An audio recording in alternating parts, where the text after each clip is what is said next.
Chapter 9, Photoelectric Effect. Let's talk about light. Now, we have seen that when a metal surface is sufficiently heated, it emits electrons in a process called thermionic emission. It turns out, when an electromagnetic radiation of sufficient frequency is radiated on a metal surface, electrons are emitted. These electrons are called photoelectrons, and the process is called photoelectric effect. Photoelectric effect was accidentally discovered in 1887 by Heinrich Hertz while conducting an experiment on the production of electromagnetic radiations, but he didn't pay much attention to this new phenomenon. Instead, this phenomenon would be thoroughly investigated by two other scientists, Wilhelm Hallwachs and Philipp Lenard, between 1886 and 1902. Lenard conducted an experiment in which he placed two electrodes, a cathode acting as an emitter and an anode acting as a collector plate inside a vacuated glass tube. He connected the plates to the respective terminals of a battery by a wire through a sensitive ammeter to measure any current in the circuit. He then allowed UV radiation to fall on the cathode or the emitter plate. As soon as the radiation fell on the cathode, a current flowed in the circuit as indicated by the ammeter. He also observed that as soon as the UV radiation was stopped, the current also stopped flowing in the circuit. This experiment showed that the cathode emitted electrons when struck by the UV radiation. These electrons were attracted by the positive anode and flowed towards it, ultimately setting up an electric current in the external circuit.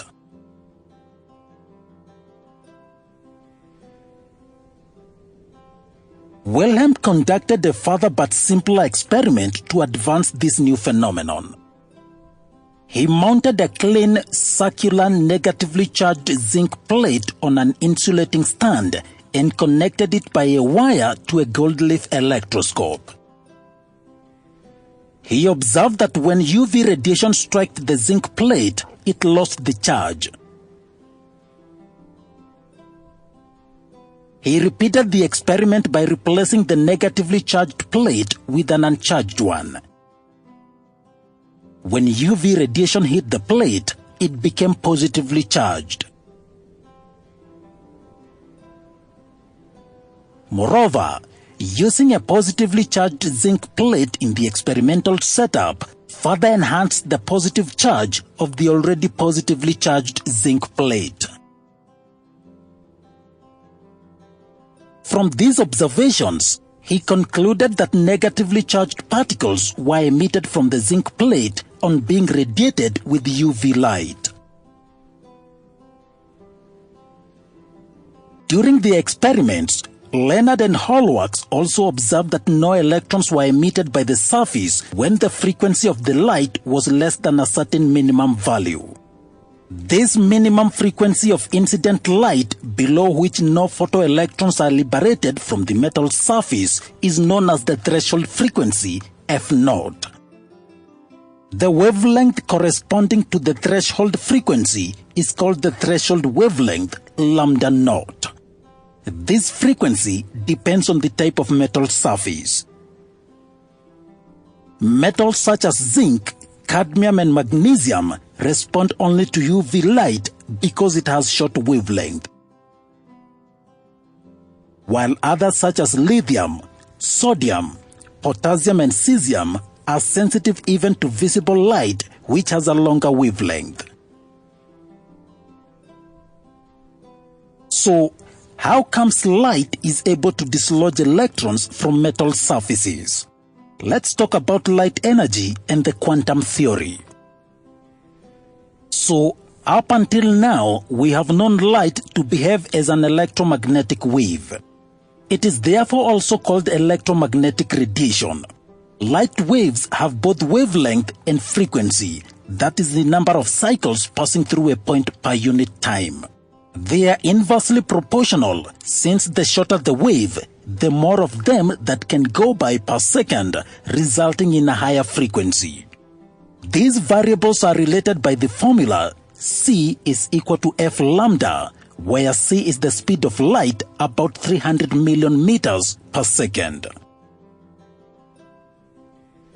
The electromagnetic spectrum shows the radiations of different wavelengths from gamma rays to radio waves, including this tiny part in the middle, which is visible light. The understanding of light as a wave was useful for a long time, but it could not explain the photoelectric effect. And the confusion was that the ability of light to emit an electron depends only on its frequency and not its intensity. So if the beam was below the threshold frequency, even the intense beam with a lot of light could not eject an electron. Whereas above the threshold frequency, even the faintest beam possible could do it. This sent scientists back to the drawing board until a famous scientist, Albert Einstein, solved the puzzle by advancing a concept developed by another scientist, Max Planck, 5 years earlier. According to Planck, energy is not continuous, but rather quantized. That is, all energies are multiples of the smallest fundamental unit of energy, called the Planck energy. This simply means that you cannot infinitely subdivide energy. You will eventually get to the smallest amount that cannot be divided further. With this understanding, Einstein explained that light must also be made up of quanta, which he called photons. These are particles of light. This explained the photoelectric effect because an electron is ejected when struck by a singular photon with sufficient energy. It only takes one photon, so even the faintest beam above the threshold frequency will be able to do it. But if none of them is above the threshold frequency, no matter how many photons strike the sample, an electron will not be ejected. It was found that the energy E of a photon can be given by the formula E is equal to hf, where h is the Planck's constant, equal to 6.63 times 10 to power negative 34 joules second, and f is the frequency of the photon. From the wave equation C is equal to f lambda, it means that f is equal to c over lambda. Substituting f in the expression for energy of a photon, E is equal to hc over lambda. Considering that Planck's constant and the speed of light are constant, it means that a light wave with a shorter wavelength has more energy. So now we know that light obeys the wave-particle duality, meaning that it is both a particle and a wave at the same time.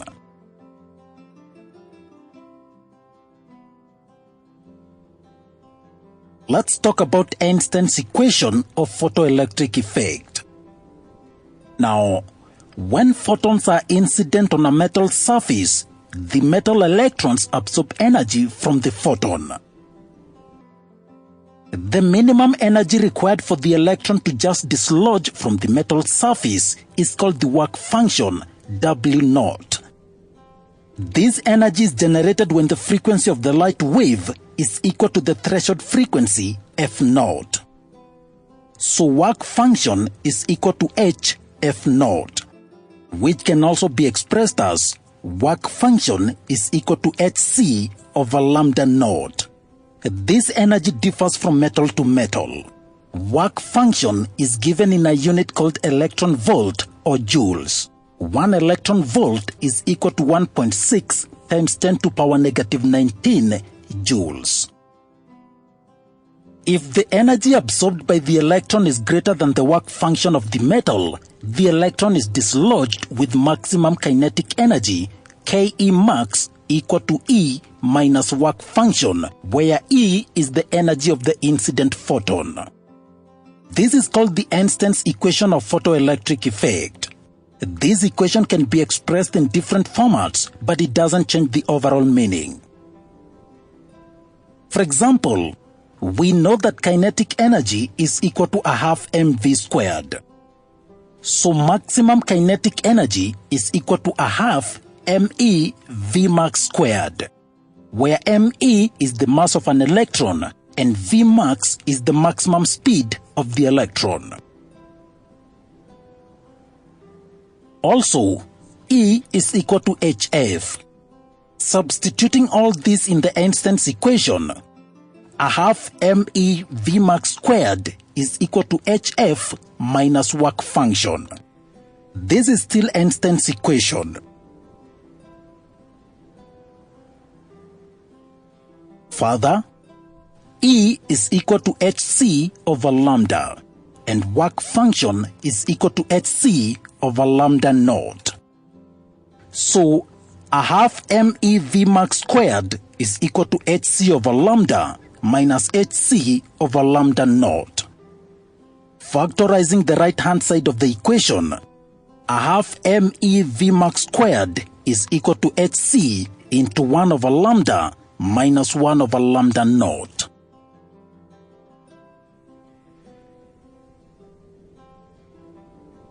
Let's take two examples.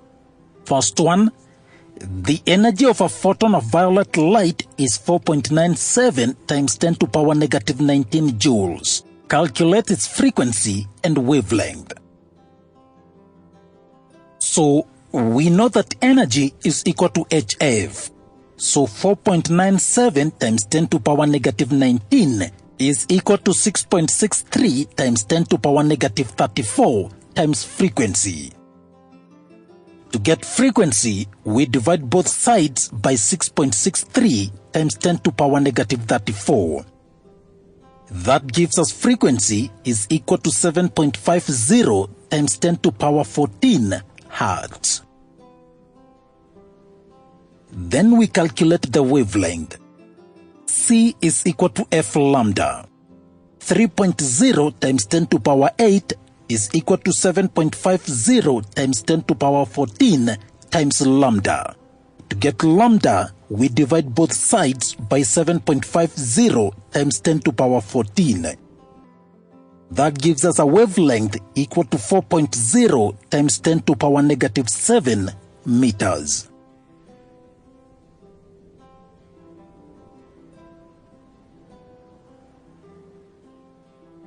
Second example. The work function of a certain metal is 3.56 times 10 to power negative 19 joules. When the metal surface is irradiated with a certain source, photoelectrons are dislodged at a speed of 7.9 times 10 to power 5 meters per second. Calculate A. The threshold frequency of the light that will cause emission from the metal surface. B. The maximum kinetic energy of the photoelectrons. C. The energy of the photon. And D. The wavelength of the source of radiation. So, work function is equal to Planck's constant h times the threshold frequency f0, meaning that f0 is equal to work function over the Planck's constant. That is 3.56 times 10 to power negative 19 over 6.63 times 10 to power negative 34. That gives us 5.37 times 10 to power 14 Hertz.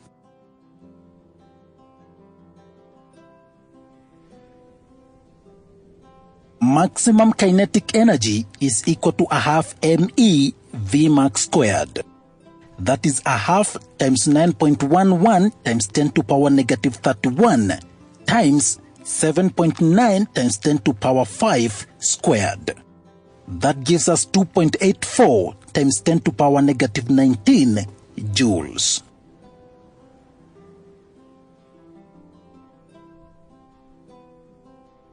Energy of the photon. Maximum kinetic energy is equal to the energy of the photon minus the work function, which means that the energy is equal to maximum kinetic energy plus the work function. That is 2.84 times 10 to power negative 19 plus 3.56 times 10 to power negative 19. That gives us 6.40 times 10 to power negative 19 joules.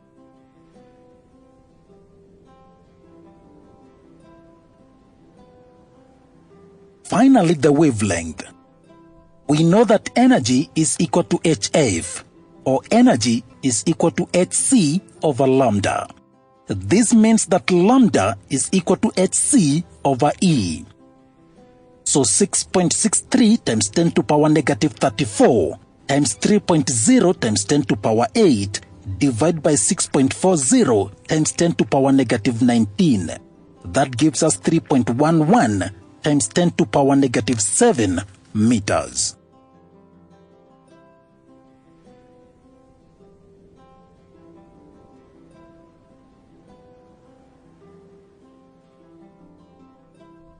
Now we move to factors affecting photoelectric effect. Now, the ability of a radiation to emit photoelectrons from a metal surface is determined by the intensity of the radiation, the applied potential difference between the two plates, frequency of the radiation, which of course determines the energy of the radiation, and the type of material. Intensity of radiation is the amount of energy incident on a unit area in a unit time. That is, intensity is equal to energy over area times time. This is also equal to work over area times time. But work over time is equal to power, and so intensity is equal to power over area. As you increase the intensity of radiation incident on the metal surface, it is observed that the photoelectric current increases proportionately. This is because as the intensity of the radiation increases, the number of photons incident per second on the metal plate increases. This results in the number of emitted electrons increasing and hence increases the photoelectric current.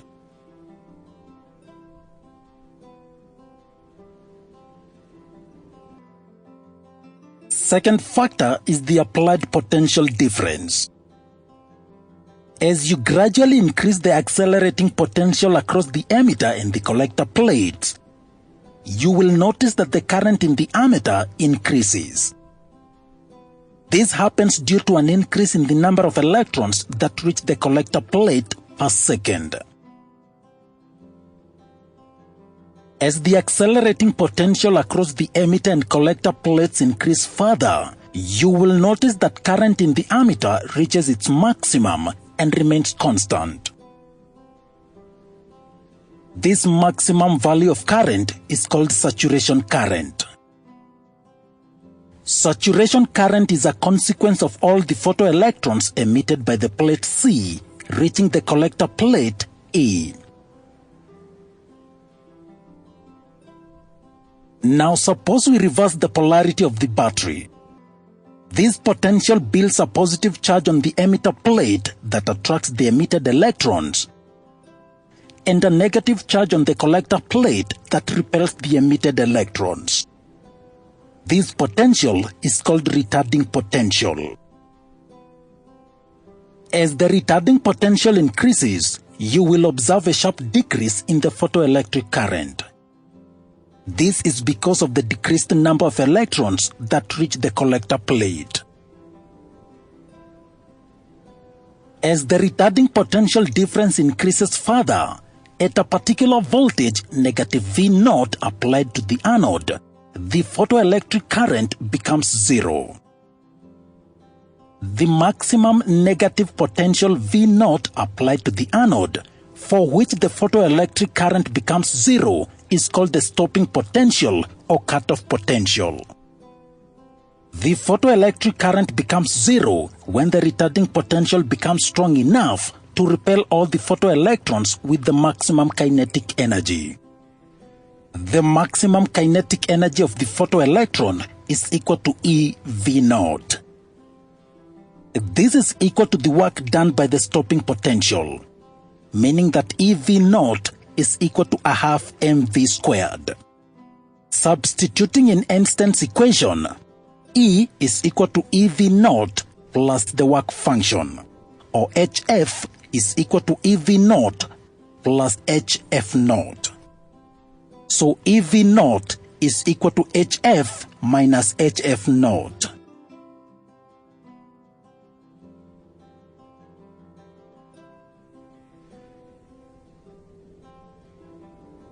Third factor is frequency of the radiation. When radiation of increasing frequency of same intensity is incident on the emitter, the number of photons incident per second is the same, and hence the number of electrons emitted per second will be the same. Therefore, the saturation current is observed to be the same, although the stopping potentials are observed to be increasing. As the frequency of radiation increased, V naught increases as well. This implies that the maximum kinetic energy of the ejected electrons also increases according to the relation Ke max is equal to EV naught. But the maximum kinetic energy is independent of the intensity of radiation. It is observed that for copper, UV radiation can produce the photoelectric effect, but radiation of lower frequencies like green or red does not cause photoelectric emission. This shows that for every metal surface, there exists a minimum frequency of radiation which we call the threshold frequency F naught, lower than which photoelectric emission is not possible regardless of how high the intensity is. Threshold frequency is different for different materials of the emitter. This means that although the stopping potentials vary in a linear fashion with the frequency of the incident radiation, for a certain minimum frequency, the stopping potential is observed to be zero. This was observed to be true with different materials as emitters. For the same intensity and frequency of light capable of causing photoelectric effect on different emitters, the photoelectric current remains the same, which proves that photoelectric current is independent of the material of the emitter.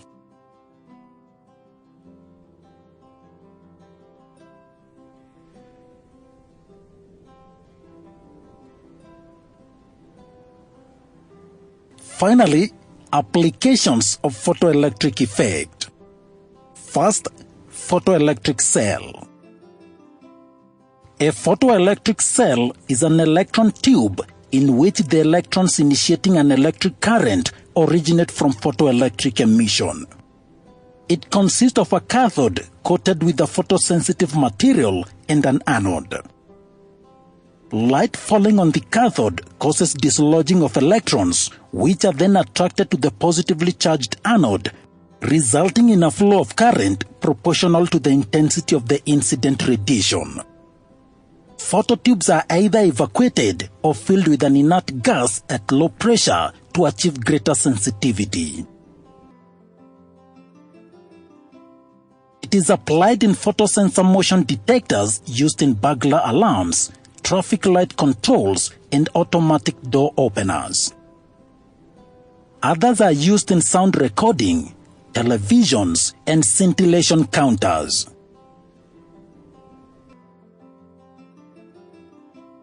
In a home security system, the light produced by a bulb at one end of the circuit falls on a phototube some distance away, and electrons are emitted by the cathode. When a person walks between the light source and the phototube, the beam is blocked briefly. The tube registers a drop in light levels and sends a signal to the control box, which is connected to a siren or a telephone auto dialer.